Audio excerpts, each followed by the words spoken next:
அனைவருக்கும் இனிய காலை வணக்கம். நமது மன உறுதி எந்த அளவிற்கு வலுப்பெற்று உள்ளதோ அதற்கு தக்கபடிதான் நமது வெற்றியின் அளவும் இருக்கும். முதலில் நாம் காண இருப்பது இந்நாள் பொன்னாள்.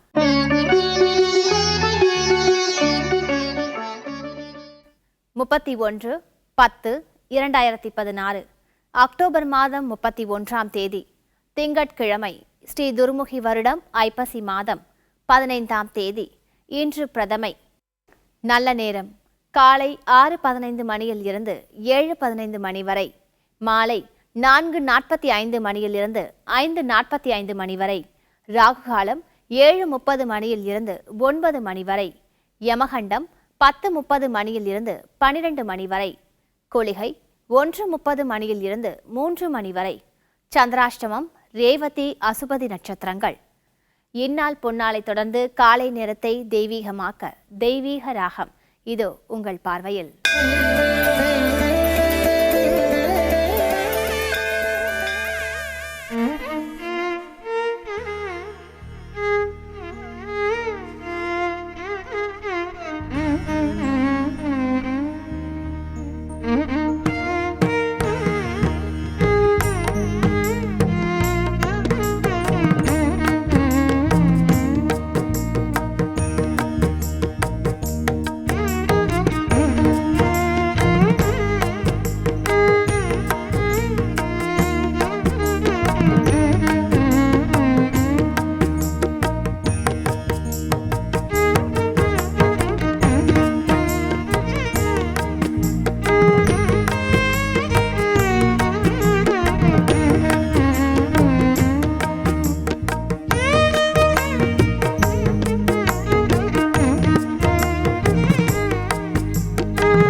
இந்த காலை பொழுதுல மென்மையான வயலின் இசையை கேட்கறதுக்கு ரொம்பவே இனிமையா இருக்கு. அடுத்ததான் நாம காண இருப்பது ஆன்மீக அருளமுதம். அதற்கு முன்பு ஒரு சிறிய இடைவேளை.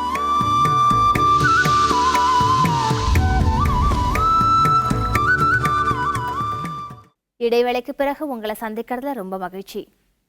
இப்பொழுது நாம காண இருப்பது திருமந்திர தேனருவி சொற்பொழிவு. இது உங்கள் பார்வையில்.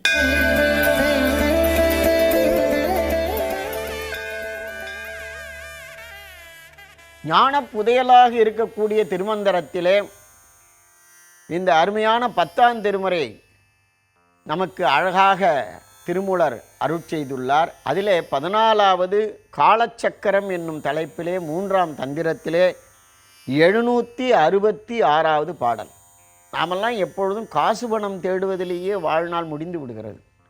கடைசி வரைக்கும் நமக்கு தேடல்னால் என்னென்னா பணம் தேடுதல், அசையாத சொத்து, அசையும் சொத்தை தேடுதல். ஆனால் அருளாளர் என்பவர் யாருன்னா பொருளை தேடாதவர் அருளாளர். நாமெல்லாம் பொருளாளர், அவர்களெல்லாம் அருளாளர். நம்ம கடைசி வரைக்கும் பொருளை தேடிக்கொண்டே இருக்கிறோம். என்னுடைய 2 வரி கவிதை, வாழ்வதற்கு பொருள் வேண்டும் தான், ஆனாலும் வாழ்வதிலும் பொருள் வேண்டாமா, என்னுடைய ஒரு கவிதை. நம்ம வாழ்நாள் முழுவதும் பொருளே இல்லாமல் பொருள் தேடிக்கொண்டிருக்கிறோம். ஆனால் வாழ்க்கையில் ஒரு குறிக்கோள், நோக்கம், இறைவனை நோக்கி தியானம் செய்ய வேண்டும். நமக்குள்ளே ஒரு ஆத்ம அமைதியை காண வேண்டும். அதற்கு வழி என்ன? மிக அழகாக சொல்லுகின்றார். இறைவனை தேடு, தேடினால் கிடைப்பார். எனவே நமக்கு தேடாததான் நம்முடைய குறை. தேடினால் நிச்சயம் இறைவன் தெரிவான். அண்ணல் இருப்பிடம் ஆறும் அருகிலர், அண்ணல் இருப்பிடம் ஆய்ந்து கொள்வாருக்கு, அண்ணல் அழிவின்றி உள்ளே அமர்ந்திடும், அண்ணலை காணில் அவன் இவன் ஆமே, அண்ணல் இருப்பிடம் ஆறும் அருகிலர். இறைவன் என்பவன் எங்கும் பறந்திருக்கின்றான். பார்க்குமிடமெங்கும் நீக்கமர நிறைந்திருக்கக்கூடிய பரிபூரண ஆனந்தமாக இறைவன் இருக்கிறான். எப்போ பார்த்தாலும் அழுதுகிட்டே இருக்கிறவன்ட்ட இறைவன் இருக்க மாட்டான். சித்தர்கள், அருளாளர்கள்லாம் பாருங்கள், எப்போ பார்த்தாலும் சிரித்த முகத்தோடு இருப்பாங்க. அவங்ககிட்ட சிரித்த முகத்தோட மகிழ்ச்சியாக இருக்கிறதுக்கு எந்த சொத்தும் கிடையாது, சோறும் கிடையாது, இருக்க இடமும் கிடையாது, எதுவுமே இல்லாமல் அவங்க மகிழ்ச்சியாக இருக்காங்க. நம்மிடம் எல்லாம் இருக்குது, ஆனால் முகத்தில் ஒரு சோகம் இருக்குது. ஏனென்றால் இந்த உலகியல் பொருள்களால் மகிழ்ச்சி வருவதில்லை. ஆனந்தம் என்பது ஆத்மாவுக்குள்ளே இருக்கிறது. இந்த உள்ள ஒரு இதயத்துக்குள்ள பெட்டியில் இருக்குது ஆனந்தம். அதை எடுத்தால்தான் அந்த ஆனந்தம் என்பது ஆத்மானந்தம். எப்பொழுதும் நமக்கு ஒரு மகிழ்ச்சியை கொடுக்கும், சந்தோஷத்தை கொடுக்கும், ஒரு மன நிறைவை கொடுக்கும். ஆனால் பணத்தால் வருகின்ற ஆனந்தம் இருக்கிறதே, 10 நிமிடம் கூட இருக்காது. கடல் நுரையை போல கையில் அள்ளினால் அந்த நுரை போய்விடும். அதுபோல தான் உலகியல் சிற்றின்ப ஆசைகள் எல்லாம். அதைத்தான் சொல்லுகிறார், அண்ணல் இருப்பிடம் ஆறும் அருகிலார். மிக அழகாக சொல்லுவார், ஆரறிவார் எங்கள் அண்ணல் பெருமையை யார் அறிவார் அதன் நீளமும் அகலமும், பேரறியாத பெருஞ்சுடர் ஒன்று அதன் வேறறியாமல் விளம்புகின்றேனே. இதுவும் திருமூலருடைய பாட்டு தான். யார் அறிவார் எங்கள் அண்ணல் பெருமையை, பேரறியாத பெருஞ்சுடர் ஒன்று அதனுடைய வேறறியாமல். இறைவனுடைய அடியை காண ஒரு சென்றார், அடியை காணவர் சென்றவரும் அடியை காண முடியவில்லை. யார்? மகாவிஷ்ணு. இறைவனுடைய முடியை காண சென்றார் பிரம்மா, அவரும் காண முடியவில்லை அன்னப்பறவை வடிவில். எனவே இறைவனுடைய அடியையும் காண முடியவில்லை, முடியையும் காண முடியவில்லை, வேர் அறிய முடியாது இறைவனை. எங்கிருக்கின்றார்? உலகம் முழுவதும் தேடியும் கிடைக்கவில்லை. அண்ணலின் இருப்பிடம் ஆறும் அறிகிறார். அருமையான திருமூலர் வாக்கு. அண்ணலின் இருப்பிடம் யாரும் அறிகிறார். பின் அண்ணல் இல்லாதவரை தேடுறீங்களான்னு கேட்கலாம். வெளியில் எங்கும் இல்லை, உள்ளத்துக்குள் இருக்கின்றார். உள்ளம் பெருங்கோயில் ஊனுடம்பு ஆலயமாக உள்ளுக்குள்ளேயே அண்ணலை வைத்துக்கொண்டு ஊரெல்லாம் தேடுகின்றீர்களே. திருமூலர் கேட்கிறார், உங்கள் உள்ளத்திலேயே இருக்கின்றார். அதை விட சிறப்பாக சொல்லுகின்றார் திருமூலர், சீவனுக்குள் சிவன் இருக்கின்றார். சீவனுக்குள் சிவ மனம் பூத்தது. இப்போ ஆத்மாவுக்குள் இருக்கக்கூடிய இறைவனை நாம் அறிய முடியவில்லை. ஒன்றுமில்லை, உடம்புக்குள்ளே எலும்பு இருப்பதையெல்லாம் ஸ்கேன் பண்ணி சொல்கிறாங்க. உடம்புக்குள்ளே இருக்கின்ற அத்தனை உறுப்புகளையும் ஸ்கேன் பண்ணுறாங்க. ஆனால் உடம்புக்குள்ளே இருக்கக்கூடிய ஆத்மாவை ஸ்கேன் பண்ணி பார்க்க முடியாது, தெரியாது. எவ்வாறு நாம் இயங்குவதற்கு காரணமாக இருக்கக்கூடிய சீவன் ஆகிய ஆத்மா நம்முடைய புறக்கருவிகளில் ஸ்கேன் பண்ணி பார்த்தால் தெரியாதோ, அப்படி உலகத்தை எல்லாம் இயக்குகின்ற ஆண்டவன் நம் கண்ணுக்கு தெரிய மாட்டான். உடலுக்குள்ளே இருக்கக்கூடிய ஆத்மாவும் எப்படி தெரியாதோ அப்படி ஆண்டவனும் தெரியாது. அப்போ தெரியாதனால உடம்புல ஆத்மா இல்லைன்னு சொல்லலாமா? அது இல்லைன்னா நாம் செயல்பட முடியுமா? அதுபோல் இந்த உலகத்திலே கடவுளை காண முடியவில்லை என்பதனால் இல்லை என்று சொல்லிவிட முடியுமா? நம் சாதாரண ஊனக்கண்ணுக்கு தெரியவில்லை, ஞானக்கண்ணுக்கு தெரிவான் என்று மிக அழகாக திருமூலர் திருமந்திரத்திலே சொல்லியுள்ளார். ஒரு சிறிய இடைவேளைக்கு பிறகு மீண்டும் சந்திக்கலாம்.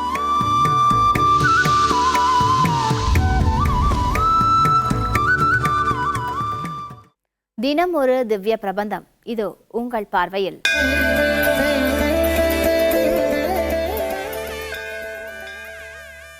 ஸ்ரீமதே ராமானுஜாய நம. ஸ்ரீசைலேசதயாபாத்திரம் தீபக்தியாதிகுணார்ணவம் யதேந்திர பிரவணம் வந்தே ரம்மஜா மாதரம் முனிம் லக்ஷ்மீநாத சமாரம்பாம் நாதயாமுன மத்தியமாம் அஸ்மதாச்சாரிய பரியந்தாம் வந்தே குரு பரம்பராம். இப்போ கண்ணனுக்கு கல்யாணம் பண்ணி வைக்கணும்னு ஆசைப்பட்டார். அதனால் எங்கேயும் வெளியில் போகாத. நம்ம இன்றைக்கி கூட சொல்லுவோம், நிச்சயம் ஆயிடுச்சு அப்படின்னு சொன்னால் வெளியில் எங்கேயும் போகாதீங்க, வீட்லேயே இருங்க, அவர்களுடைய பாதுகாப்பு கருதி நாம் சொல்லுவோம். அப்படிப்பட்ட ஒரு நிலைப்பாட்டினை நாம் பாசுரங்களில் பார்த்தோம். அதனால் கண்ணா, நீ நாளை தொட்டு கன்றின் பின் போகேல், பசுமேய்க்க கூட செல்ல வேண்டாம், நல்லபடியாக அலங்காரம் செய்து கொண்டு இங்கேயே இரு என்று சொன்னார். பிள்ளைத்தமிழ் இலக்கியத்தினுடைய முன்னோடி பெரியாழ்வார் என்று கேள்விப்படுகின்றோம். பிள்ளைத்தமிழுக்கு மட்டும்தான் முன்னோடியான்னு கேட்டால் இல்லை, உலா இலக்கியத்தினுடைய ஒரு விதையாகவும் பெரியாழ்வார் அமைந்திருக்கின்றார். உலா இலக்கியம் என்றால் என்ன? தமிழில் சிற்றிலக்கிய வகைன்னு உண்டு. அந்த சிற்றிலக்கியம் 96 வகை என்பது எல்லோரும் ஏற்றுக்கொண்ட ஒரு கணக்கு. அதில் உலா என்கின்ற ஒரு பகுதி. பெருமானோ அல்லது மன்னர்களோ வீதியில் உலா வருகின்ற பொழுது பெண்கள் 7 வகை பருவத்தை உடைய பெண்கள் அவர்களை பார்த்து அன்பு கொள்வர், காதல் செய்வர் என்று சொல்லப்படுகின்றது. அப்படி உலா வரக்கூடிய இலக்கியத்திற்கெல்லாம் ஒரு வித்தாக, ஒரு விதையாக அமைந்திருக்கிறது இந்த பாசுரம். அம்மா என்ன சொல்லியிருக்காங்க, பையனை வெளியில் போகக்கூடாதுன்னு சொல்கிறாங்க. ஆனால் மகன் வெளியில் போகாமல் வீட்டில் இருக்கிறதுக்காக அந்த ஸ்ரீவைகுண்டத்தை விட்டு, அந்த திருப்பார்கடலை விட்டு இந்த ஆயர்பாடியிலே எழுந்தருளியிருக்கின்றான் இல்லையா? அதனால் கண்ணனுடைய ஆசை என்ன, எம்பெருமானுடைய கருத்து என்ன, நந்தகோபனுடைய மகனாக வந்து அவதரித்து அவனுக்கு தொடும்படியாக அடிக்கும்படியாக எல்லாம் இருந்து கொண்டு இந்த பெண்களுக்கெல்லாம் அனுபவமாக வேண்டும் என்பதுதானே கண்ணனுடைய ஆசை, என்பதுதானே அந்த பரம்பொருளுடைய தன்மை. அதனால் வீட்டில் இருன்னு சொன்னால் கேட்பானா? கேட்கலை, கிளம்பி போயிட்டுருக்கான். அப்போது இவன் வீதியில் நடந்து வருவது என்பதே ஒரு பெரிய அலங்காரம், அதுவே ஒரு உற்சவம். அந்த உற்சவத்தை எல்லாம் காண்கின்றார்கள், காண்பவர்களுடைய மனம் பறிபோகின்றது. அதுதானே இயல்பு. ஜீவாத்மா பரமாத்மாவை பார்க்கின்ற பொழுது பக்தியின் மேலிட்டால் அந்த ஜீவாத்மாவினுடைய மனம் பறிபோவது என்பது சாதாரண இயற்கை. அப்படிப்பட்ட உலா வந்து கொண்டிருக்கின்றான் கண்ணன் எம்பெருமான். தழைகளும் தொங்கலும் ததும்பி எங்கும் தன்னுமை எக்கம் மத்தளி தாழ்பீலி குழல்களும் கீதமும் ஆகி எங்கும் கோவிந்தன் வருகின்ற கூட்டம் கண்டு மழை கொலோ வருவதென்று சொல்லி மங்கைமார் சாலக வாசல் பற்றி நுழைவனர் நிற்பனராகி எங்கும் உள்ளம் விட்டு ஊன்மறந்தொழிந்தனரே. இந்த உடல்ல ரொம்ப பெரிய விஷயம் என்ன அப்படின்னா, ஒரே ஒரு ஜான் அளவு இருக்கின்ற இந்த வயிற்று செய்கின்ற பாடு இருக்கின்றதே, அது பெரும் பாடு. முன்பு இருக்கின்ற புலவர்கள் எல்லாரும் கூட சொல்லுகின்றார்கள், வயிறே உன்னோடு வாழ்வது கடினம், நாளைக்கு தேவையானதை இன்னைக்கு சாப்பிட்டுக்கோன்னு சொன்னாலும் சாப்பிட மாட்ட, இல்லை நேத்தே சாப்பிட்டு வச்சுக்கோன்னாலும் கேட்க மாட்ட, அன்னன்னைக்குன்னு நீ கேட்டுக்கொண்டே இருப்பாய் என்று சொல்லுகின்றார்கள். அப்படிப்பட்ட உணவையே மறந்துவிட்டு இந்த உடல் பற்றிய சிந்தனையே இல்லாமல் இந்த பீலிகளோடும் அந்த குடைகளோடும் வலம் வருகின்ற எம்பெருமானை பார்த்தவுடனே மேகக்கூட்டங்களெல்லாம் திரண்டு வருகின்றனவோ என்று எண்ணி பெண் பிள்ளைகள் ஜன்னலின் வழியாக எட்டி பார்க்கின்றார்கள். யாரும் இல்லை என்றால் அவன் பின்பு சென்று விடலாம் என்று வருகின்றார்கள். சிலர் நுழைகின்றனர், சிலர் பெரியவர்கள் இருக்கின்றார்களே என்பதனால் நின்று விட்டனர் என்று ரொம்ப அழகாக அவர்களுடைய உள்ளம் பறிபோன செய்தியை உலா இலக்கியத்தினுடைய வித்தாக இந்த பாசுரத்தின் மூலம் ஆழ்வார் நமக்கு காட்டி அமைகின்றார். என்ன நேயர்களே, இன்னைக்கு நாள் இனிய நாளா அமைய வாழ்த்துக்கள். மீண்டும் நாளை சந்திக்கலாம். நன்றி, வணக்கம்.